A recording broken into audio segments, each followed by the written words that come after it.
Interview নেই, একটু বলো তো কেমন লাগছে তোমাদের? আলহামদুলিল্লাহ আসল স্বাধীনতা, আসল স্বাধীনতা। আর আসল ৭১-এ তো আমরা হচ্ছে হলো স্বাধীনতা অর্জন করছি, আর এখন হচ্ছে হলো স্বাধীনতা রক্ষা করছি। দ্বিতীয় স্বাধীনতা নাকি? স্বাধীনতা রক্ষা। আর অগাস্ট মাস এখন থেকে হচ্ছে হলো কষ্টের মাস, এটা আমার আনন্দের মাস, জয়ের মাস। আগস্ট মাসটা হচ্ছে আনন্দের মাস। এখন তোমাদের চাওয়াটা কি গভর্নমেন্টের কাছে, দেশের কাছে? দেশের কি গভর্নমেন্ট তো এখন ফর্ম হয়নি, তবে যখন মানে ফর্ম হবে সে হচ্ছে যে এই যে আমরা যে এতদিন 16 বছর অত্যাচার তারপর শোষণের শিকার হয়েছি, এগুলো যাতে না হয়, এবং দেশের মধ্যে যত রকম হচ্ছে যে অনিয়ম অন্যায় দুর্নীতি এগুলো যাতে না হয়। একটা জিনিস, বিএনপি, আওয়ামী লীগ, জামাত, শিবির এদের কারোর অ্যাকচুয়ালি দরকার নেই। হ্যাঁ, আমরা বাইনারি যে তুমি রাজাকার নাকি শিবির এগুলো আমরা চাই না। আমরা নতুন প্রজন্ম, আমাদের থিঙ্কিং চিন্তা ভাবনা হতে হবে নতুন।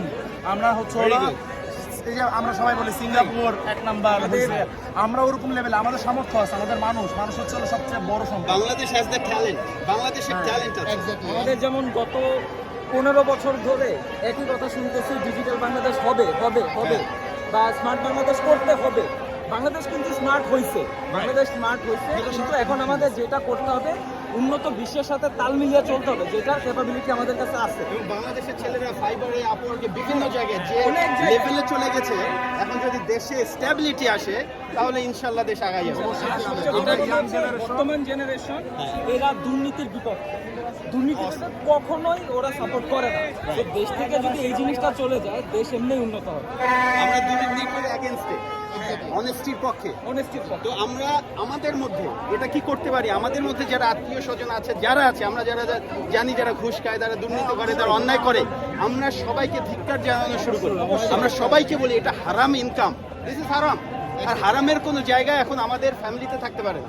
এরকম করে যদি আমরা সবাই আগাই, আমি দেশের বাইরে থেকে আসছি, একটা শুধু জিনিস বলি, যারা আমাদের দেশের আগেকার 1971-এ রাজাকার কারা ছিল, যারা দেশের বিরুদ্ধে ছিল, যারা দেশের বিরুদ্ধে, স্বাধীনতার বিরুদ্ধে ছিল, এখনকার জেনারেশনের, এখনকার সময়কার রাজাকার তারা, যারা দেশের সম্পদ বাইরে পাচার করে নিয়ে যায়। তারা তোমাদের হার্ড আর্ন ইনকাম এক্স্যাক্টলি মুখ চিপে ধরে, freedom of talking, freedom of press, এগুলো যারা নিয়ে নেয়, তারা রাজাগারি করতেছে আমাদের সাথে।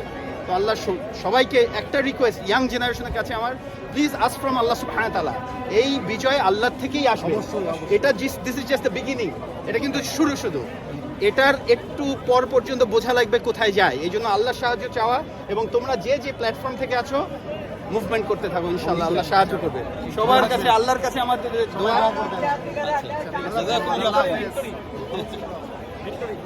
মাশাআল্লাহ।